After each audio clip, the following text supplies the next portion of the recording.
बच्चों, एक बार फिर से नए वीडियो में आप लोगों का स्वागत है।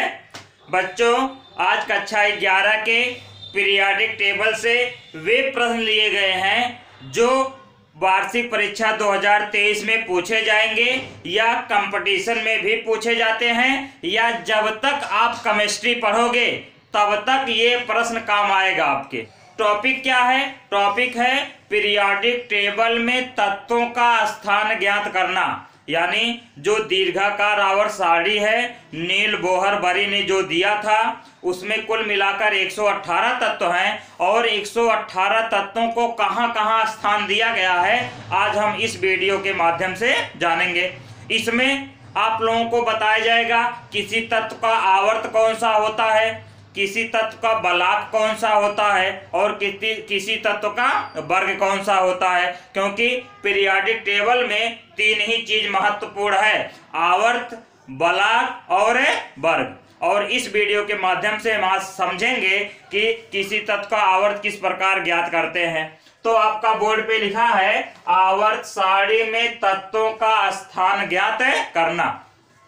किसी भी तत्व का स्थान कैसे ज्ञात करते हैं? सबसे पहले इसके लिए आपको जानकारी होनी चाहिए इलेक्ट्रॉनिक विन्यास का। किसी तत्व का इलेक्ट्रॉनिक विन्यास किस प्रकार करते हैं, और इलेक्ट्रॉनिक विन्यास के लिए जानना पड़ेगा आपको तत्वों का परमाणु क्रमांक कितना है। तत्वों का परमाणु क्रमांक कितना है, जितना परमाणु क्रमांक होता है उतने के अनुसार हम उसका इलेक्ट्रॉनिक विन्यास करते हैं। आसानी के लिए कुछ तत्वों का इलेक्ट्रॉनिक विन्यास हम पहले से ही बोर्ड पे लिख रखे हैं और आपको इलेक्ट्रॉनिक विन्यास करना भी इस वीडियो में बताया जाएगा। चलिए देखते हैं जैसे किसी भी तत्व का इलेक्ट्रॉनिक विन्यास कैसे करते हैं। आवर्त, बलाक, वर्ग ज्ञात करने के लिए सबसे पहले इलेक्ट्रॉनिक विन्यास जानना बहुत ही आवश्यक है। और इलेक्ट्रॉनिक विन्यास कैसे करते हैं? जैसे कोई भी तत्व ले लिया जाए, जैसे हम हाइड्रोजन ले लें तो हाइड्रोजन का परमाणु क्रमांक कितना होता है? 1। और 1 का इलेक्ट्रॉनिक विन्यास, तो इलेक्ट्रॉनिक विन्यास के लिए 4 वर्ग होते हैं। कौन कौन से? एस, पी, डी और एफ। ये 4 उपकोष हैं। ये 4 क्या हैं? उपकोष हैं, जिसको हम प्रदर्शित करते हैं एस, पी, डी, एफ से। यस में अधिकतम, यानी ये जो यस है इसमें अधिकतम 2 इलेक्ट्रॉन रहते हैं, पी में अधिकतम 6 इलेक्ट्रॉन रहते हैं, डी में अधिकतम 10 इलेक्ट्रॉन रहते हैं और एफ में अधिकतम 14 इलेक्ट्रॉन रहते हैं।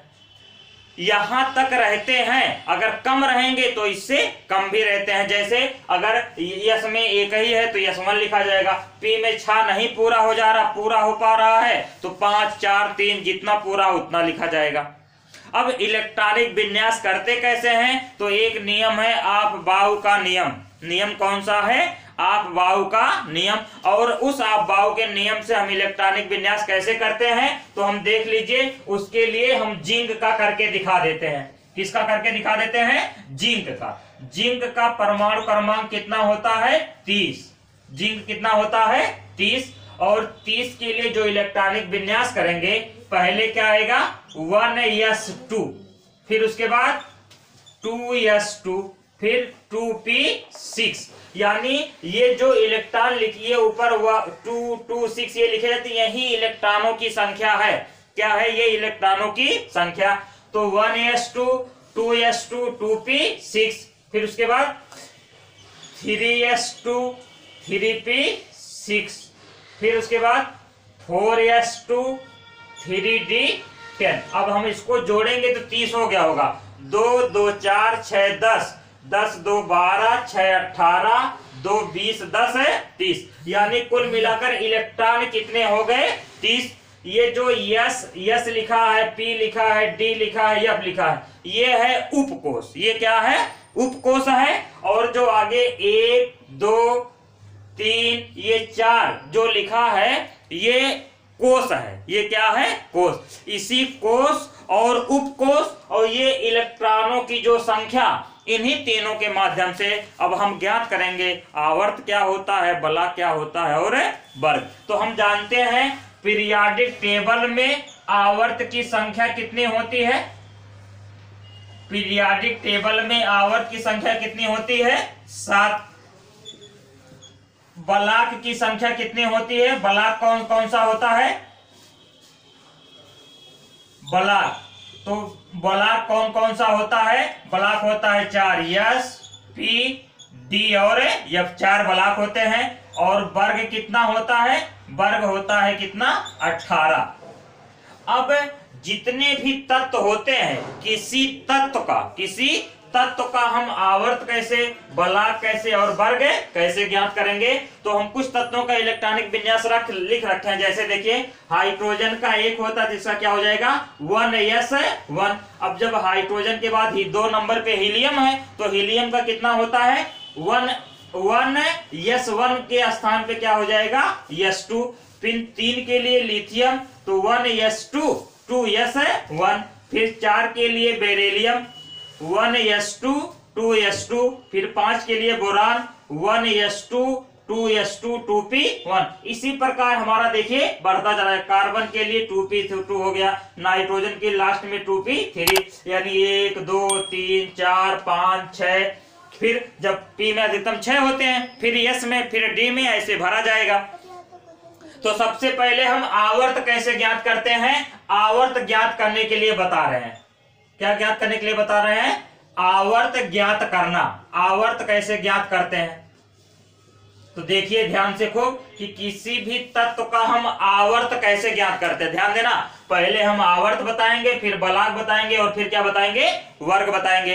तो आवर्त कैसे ज्ञात करते हैं इसमें बताया गया है कि इलेक्ट्रॉनिक, ध्यान से सुनना, इलेक्ट्रॉनिक विन्यास करते समय अंतिम इलेक्ट्रॉन जिस बाह्य कोश में जाता है, यानी इलेक्ट्रॉनिक विन्यास करते समय अंतिम इलेक्ट्रॉन जिस बाह्य कोश में जाता है, तो जो बाह्य कोशों की संख्या होती है वही उसका आवर्त होता है।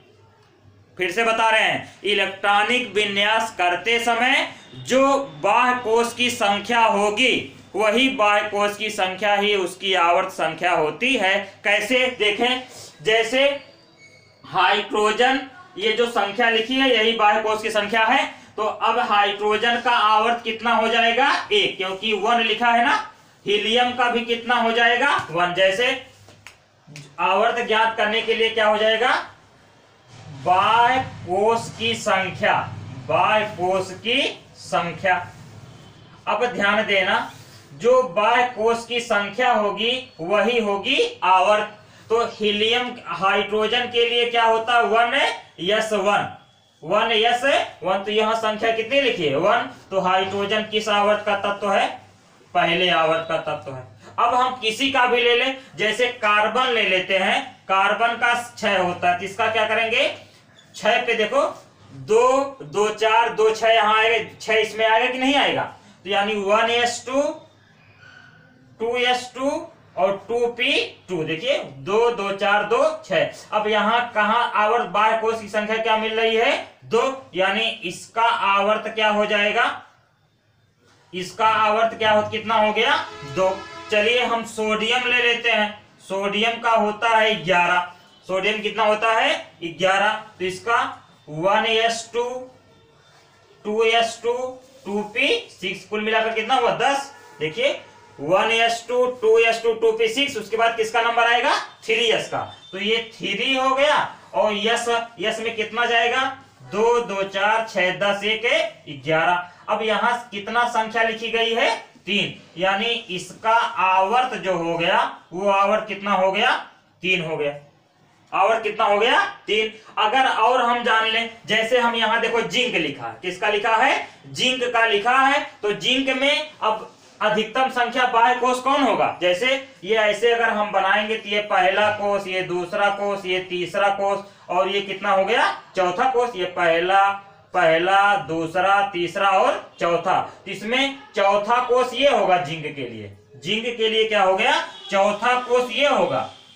जिंक का जब इलेक्ट्रॉनिक विन्यास करेंगे चौथा कोश ये हो गया। और जिंक के लिए जो आवर्त मिलेगा वो आवर्त कितना मिलेगा? 4, यानी जिंक किस आवर्त का तत्व है? चौथे आवर्त का तत्व है।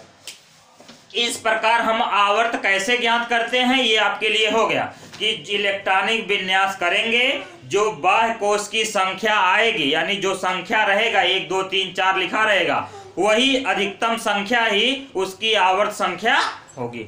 उम्मीद करते हैं आवर्त ज्ञात करना आप लोग समझ गए होंगे। अब इसको इरेज करेंगे, फिर आप लोगों को बताएंगे क्या बलाक। चलिए अब बलाक ज्ञात करेंगे। बलाक में क्या होता है, 4 बलाक है पीरियोडिक टेबल में, एस बलाक, पी बलाक, डी बलाक और एफ बलाक। तो हम बलाक ज्ञात करना बताएंगे। क्या ज्ञात करना बताएंगे, बलाक ज्ञात करना। बलाक ज्ञात करना, किसी भी तत्व का बलाक कैसे ज्ञात करते हैं। देखिए बलाक चार होता है, एस बलाक, पी बलाक, डी बलाक और एफ बलाक। तो इसका परिभाषा एक लाइन में क्या है कि इलेक्ट्रॉनिक विन्यास करते समय अंतिम इलेक्ट्रॉन, ऑफ बाउ नियम से हम इलेक्ट्रॉनिक विन्यास करेंगे, ध्यान देना। इलेक्ट्रॉनिक विन्यास करते समय अंतिम इलेक्ट्रॉन जिस उपकोष में प्रवेश करता है, जिस उपकोष में प्रवेश करता है वही उपकोष उस तत्व का बलाक कहलाता है। जैसे हम इलेक्ट्रॉनिक विन्यास कर दें, इलेक्ट्रॉनिक विन्यास पहले हाइड्रोजन का ही करते हैं। हाइड्रोजन कितना होता है 1, तो इसका इलेक्ट्रॉनिक विन्यास क्या होगा 1s1। वह यहां तो 1 लिखा है, तो इसका आवर्त हम जानते हैं कितना हो जाएगा, आवर्त तो हो गया कितना 1, लेकिन बलाक कौन सा होगा। अब देखो क्या बताएं कि इलेक्ट्रॉनिक विन्यास करते समय इलेक्ट्रॉन, अंतिम इलेक्ट्रॉन जिस उपकोष में, ये यस क्या उपकोष है, जिस उपकोष में जाता है वही उपकोष उसका क्या होता है बलाक। यानी हाइड्रोजन किस बलाक का तत्व है, यस बलाक का तत्व है। चलिए हम बोरान ले लेते हैं। क्या ले ले, बोरान। बोरान का 5 होता है इलेक्ट्रॉनिक विन्यास, करिए 1s2, 2s2, 2p1। देखिए 5 गया कि नहीं, 2 2 4 1 5। अब यहां पर बताइए आवर्त, चलो आवर्त भी साथ साथ ज्ञात करते चलिए। आवर्त कौन सा हो गया 2, क्योंकि दूसरे नंबर पे है। अब बलाक कौन सा होगा, ध्यान देना, इसका बलाक कौन सा होगा, किसमें गया, अंतिम इलेक्ट्रॉन किसमें गया, पी में गया है ना। तो जिस उपकोष में जाता है वही उसका बलाक, यानी बोरान किसका हो गया, पी बलाक का तत्व। और देख लीजिए, और देखिए जैसे हम लिख दे सोडियम, सोडियम का कितना होता है 11, सोडियम कितना होता है 11 होता है। अब सोडियम का 11 इलेक्ट्रॉनिक विन्यास करो, 1s2, 2s2, 2p6, 10 हो गया। फिर उसके बाद 3s1।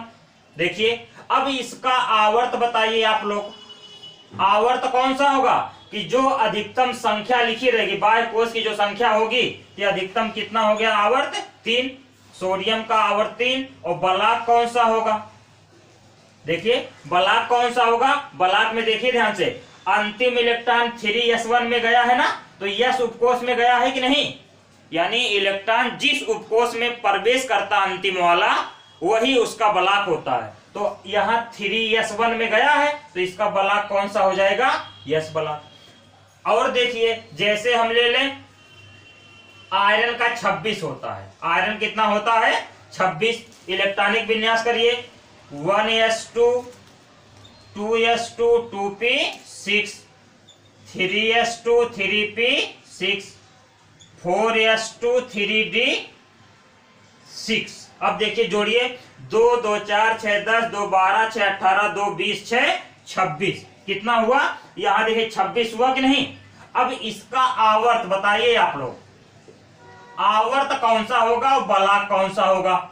देखिए आवर्त में क्या बताएं कि इलेक्ट्रॉनिक विन्यास करेंगे तो जो बाह्य कोश की संख्या रहेगी वही उसकी होगी आवर्त संख्या। तो इसमें बाह्य कोश कौन सा है, पहले 3 आता है, पहले 4, पहले 3 आता है बाद में 4 आता है, तो बाह्य कोश कौन सा हो गया 4। जैसे देखिए ये पहला, ये दूसरा, ये तीसरा और ये कौन सा हो गया चौथा, 3 2 1, यानी बाह्य कोश कौन सा 4। यानी इसका जो आवर्त है वो आवर्त कौन सा निकला, आवर्त इसका निकल गया 4। लेकिन बलाक कौन सा है, बलाक में बताया गया कि इलेक्ट्रॉनिक विन्यास करते समय अंतिम इलेक्ट्रॉन जिस उपकोष में जाता है, किस में जाता है उपकोष, तो इलेक्ट्रॉनिक विन्यास हम करते गए तो 3d6 में गया, यानी इसका बलाक कौन सा हो जाएगा डी।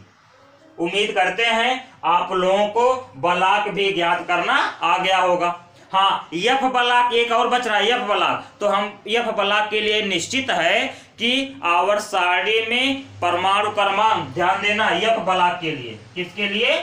F ब्लॉक के लिए, F ब्लॉक के लिए हम देखेंगे क्या कि परमाणु क्रमांक 58 से लेकर 71 तक और 90 से लेकर 103 तक के तत्वों को हम F ब्लॉक का तत्व कहते हैं।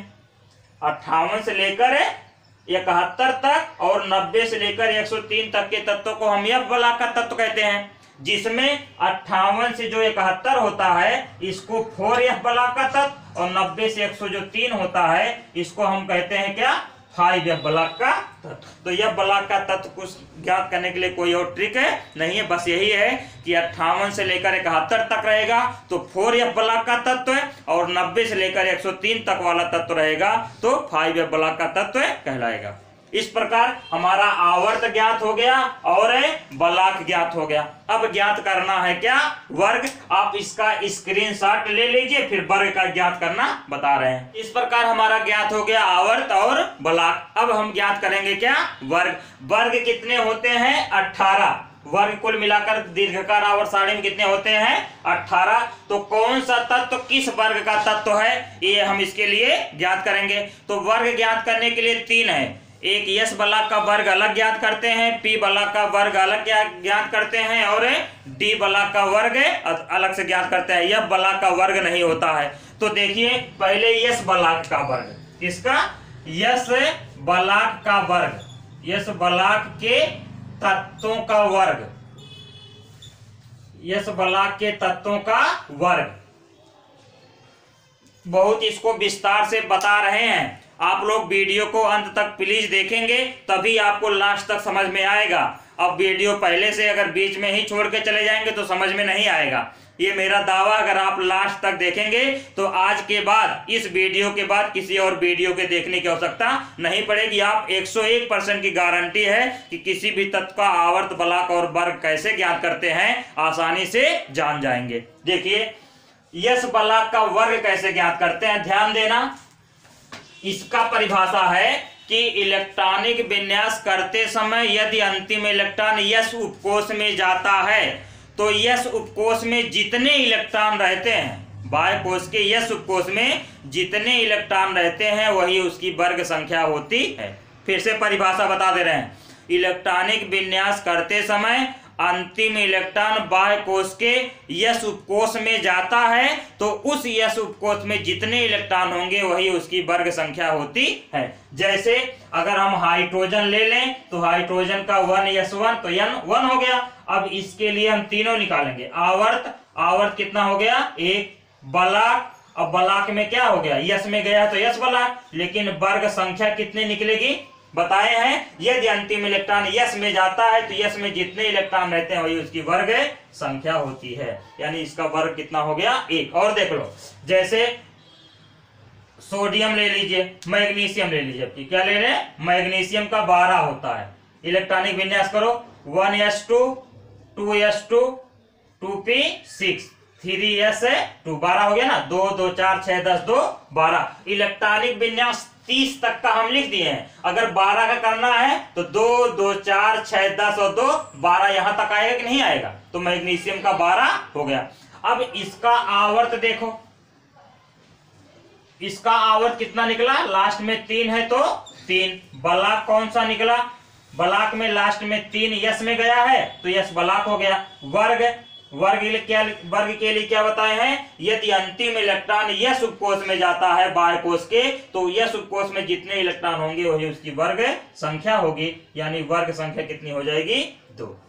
और हम जानते हैं S ब्लॉक में 2 ही वर्ग होते हैं, क्योंकि S उपकोष में 2 ही इलेक्ट्रॉन जाते हैं, इसलिए S ब्लॉक में 2 ही वर्ग होते हैं, फर्स्ट वर्ग और सेकंड वर्ग। फर्स्ट वर्ग के तत्वों को क्षार धातुएं और सेकंड वर्ग के तत्वों को क्षारीय मृदा धातुएं भी कहते हैं। इस प्रकार हमारा S ब्लॉक के तत्वों का वर्ग ज्ञात हो गया। P ब्लॉक के तत्वों का वर्ग ज्ञात करते समय है कि इलेक्ट्रॉनिक विन्यास करते समय अंतिम इलेक्ट्रॉन यदि बाह्य कोश के P उपकोष में जाता है तो उस P उपकोष में जितने इलेक्ट्रॉन रहेंगे उसमें हम 12 जोड़ देते हैं तो हमारी वर्ग संख्या प्राप्त हो जाती है। कितना जोड़ेंगे? 12। यानी पी बलाक के तत्वों का वर्ग ज्ञात करेंगे तो पी में जितने इलेक्ट्रॉन रहेंगे, पी में क्या रहेंगे, जितने इलेक्ट्रॉन रहेंगे उसमें हम कितना जोड़ेंगे, 12, तो हमारा प्राप्त हो जाएगा क्या, वर्ग संख्या। अब जैसे इलेक्ट्रॉनिक विन्यास करिए, ये बाह्य कोश का है, ये किसका है, बाह्य कोश। ध्यान देना, बाह्य कोश के पी उपकोश में, बाह्य कोश के पी उपकोश में जितने इलेक्ट्रॉन रहेंगे उसमें हम कितना जोड़ेंगे, 12 जोड़ देंगे तो प्राप्त हो जाएगी वर्ग संख्या। कैसे, देखिए, जैसे बोरान ले लीजिए, बोरान, बोरान का कितना होता है परमाणु क्रमांक 5, हम तो इसे 11 तक लिख रखे हैं। बोरान कितना होता है, 5। इलेक्ट्रॉनिक विन्यास करिए, 1s2 2s2 2p1, 5 हुआ कि नहीं, देख लीजिए कितना हो गया, 2 2 4 1 5 हो गया। अब 5 हो गया तो सब निकालिए, इसका आवर्त कौन सा होगा, बोलो, आवर्त 2, बलाक कौन सा होगा, जब p में गया है तो बलाक कौन सा होगा, p, वर्ग, इसका वर्ग संख्या कौन सा होगा, क्या बताएं, ये थे इलेक्ट्रॉनिक विन्यास करते समय यदि अंतिम इलेक्ट्रॉन बाह्य कोश के पी उपकोश में जाता है तो उस पी उपकोश में जितने इलेक्ट्रॉन रहते हैं, तो कितने इलेक्ट्रॉन है, 1, और उसमें हम कितना जोड़ देते हैं, 12 जोड़ देते हैं, तो वर्ग संख्या कितना हो गया इसका, 13। यानी बोरान दूसरे आवर्त का, पी बलाक का, और वर्ग संख्या कौन सी है, 13, यानी 13वें वर्ग का है। और देख लीजिए कार्बन का, देख लीजिए किसका देखें हम, कार्बन, कार्बन का 6 होता है, तो 1s2 2s2 2p6, 2p कितना हो गया, 1s2 2s2 2p2, यानी 2 2 4 2 6 हुआ। अब बोलो इसका आवर्त कौन सा निकला, आवर्त तो 2 निकला, बलाक कौन सा निकला, बलाक p निकल गया, वर्ग कौन सा निकला। अब वर्ग ले देखिए, बताएं कि P में जितने इलेक्ट्रॉन रहेंगे, P में कितने इलेक्ट्रॉन है, 2, तो उसमें हम कितना जोड़ेंगे, 12, और 12 जोड़ेंगे कितना प्राप्त हो जाएगा, 14, यानी कार्बन किस वर्ग का तत्व है, 14वें वर्ग का तत्व है। और ले लीजिए एग्जांपल, क्लोरीन, क्लोरीन का परमाणु क्रमांक कितना होता है, 17, 1s2 2s2 2p6 3s2 3p5, देखो 17 हुआ नहीं, 2 2 4 6 10 2 12 5 17। अब इसका क्या करेंगे, इसका बोलिए आवर्त कौन सा निकला, अब जान गए होगे आवर्त कितना, जो अधिकतम संख्या यानी 3, बलाक जब अंतिम इलेक्ट्रॉन p में गया तो बलाक कितना हो गया, p, वर्ग, वर्ग कैसे ज्ञात करेंगे, बाह्य कोश के p उपकोश में जितने इलेक्ट्रॉन रहेंगे, कितना इलेक्ट्रॉन है बाह्य कोश के p में, 5, उसमें हम कितना जोड़ेंगे, 12, और 12 जोड़ेंगे कितना आ गया, 17, यानी हमारा क्लोरीन किस वर्ग का तत्व है, 17वें वर्ग का तत्व है। उम्मीद करते हैं आप आवर्त ज्ञात करना जान गए होंगे, बलाक ज्ञात करना जान गए होंगे, और पी तक वर्ग ज्ञात करना जान गए होंगे। अब देखिए डी के लिए ज्ञात करना, किसके लिए ज्ञात करना है, डी के लिए। तो क्या बताया गया है, डी में बताया गया है बाह्य कोश, बाह्य कोश से पिछले कोश, क्या बताया गया है, बाह्य कोश से पिछले कोश के डी उपकोश में जितने इलेक्ट्रॉन रहेंगे, जितने इलेक्ट्रॉन रहेंगे उसमें, और जो बाह्य कोश में रहेंगे इलेक्ट्रॉन, और बाह्य कोश में जितने इलेक्ट्रॉन रहेंगे उसको जब हम दोनों को क्या करेंगे, जोड़ देंगे, तो हमारी क्या प्राप्त हो जाएगी, वर्ग संख्या। क्या प्राप्त हो जाएगी, वर्ग संख्या। या 2 नियम, एक नियम तो और ये तो ये है, एक नियम और है कि इलेक्ट्रॉनिक विन्यास करेंगे यदि अंतिम इलेक्ट्रॉन बाह्य कोश के पिछले कोश के डी उपकोश में जाता है तो उस डी उपकोश में जितने रहेंगे उसमें हम केवल 2 जोड़ देंगे तो हमारे प्राप्त हो जाएगी वर्ग संख्या। जैसे एग्जाम्पल देखिए, अब एग्जाम्पल के लिए हम ले लें, पहले हम जिंक ही ले लेते हैं, क्या लेते हैं, चलो आयरन लेते हैं। आयरन का कितना होता है, 26, 26 का इलेक्ट्रॉनिक विन्यास करो, 1s2 2s2 2p6 3s2 3p6, फिर उसके बाद 4s2 3d6। अब देखिए 26 हो गया, 2 2 4 6 10 2 12 6 18 2 20 6 26 इलेक्ट्रॉन हो गए। अब इसका बोलो आवर्त कौन सा हो गया, आवर्त हम जाने जो अधिकतम संख्या लिखी होगी 4 है तो 4 हो गया। बलाक बलाक अंतिम इलेक्ट्रॉन किसमें गया है, डी में। बाएं कोष से पिछले कोष के डी में पहुंचा है, यानी बलाक कौन सा हो गया, डी। और वर्ग कौन सा होगा, ध्यान देना है। क्या बताएं कि बाएं कोष से पिछले कोष के डी उपकोष में जितने इलेक्ट्रॉन रहेंगे, तो डी उपकोष में कितने इलेक्ट्रॉन है, 6, प्लस बाएं कोष में जितने इलेक्ट्रॉन, तो बाएं कोष में कितने इलेक्ट्रॉन है उससे बाएं कोष में कितने इलेक्ट्रॉन है, 2, यानी इसका वर्ग संख्या कितना हो गया, 8। यानी आयरन किस वर्ग का तत्व है, 8वें वर्ग का तत्व है। जिंक का ले लीजिए, जिंक का देखिए 30 होता है। जिंक कितना होता है, 30। इलेक्ट्रॉनिक विन्यास करिए, 1s2 2s2 2p6 3s2 3p6 4s2 3d10। बोलो आवर्त इसका कितना हुआ, आवर्त तो 4 हो गया। बलाक कौन सा हो गया, बलाक बाएं कोष के डी उपकोष में देखो जा रहा है, तो बलाक डी हो गया। और वर्ग कितना हो गया, वर्ग के लिए ध्यान देना, क्या बताए हैं कि बाएं कोष से पिछले कोष, यानी अगर इसको ऐसे बनाओगे बाएं कोष से पिछले कोष के लिए, तो ये पहला, दूसरा, तीसरा और ये चौथा।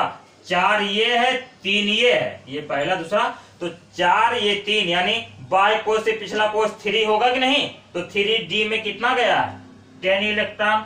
और प्लस बाएं कोष में जितने इलेक्ट्रॉन रहेंगे, बाएं कोष में कितने, यानी 4s2 में कितना इलेक्ट्रॉन है, 2, यानी वर्ग संख्या 10 2 कितना हो गया, 12। जिंक का वर्ग संख्या कितना आया, 12। इसी प्रकार हम s बलाक का, p बलाक का, d बलाक का वर्ग कितना होता है, ये आसानी से ज्ञात हो गया। उम्मीद करते हैं आप लोग इस वीडियो में आवर्त, बलाक और वर्ग कैसे ज्ञात करते हैं समझ में आया होगा। अब यदि वीडियो आप लोगों को पसंद आया हो तो प्लीज़ वीडियो को लाइक करिए। हमारे चैनल पे पहली बार आए हो तो प्लीज़ चैनल को सब्सक्राइब करिए और अपने मित्रों तक शेयर करिए। पूरा वीडियो देखने के लिए धन्यवाद। इसी क्रम में हम नए वीडियो के साथ मिलेंगे, तब तक के लिए जय हिंद।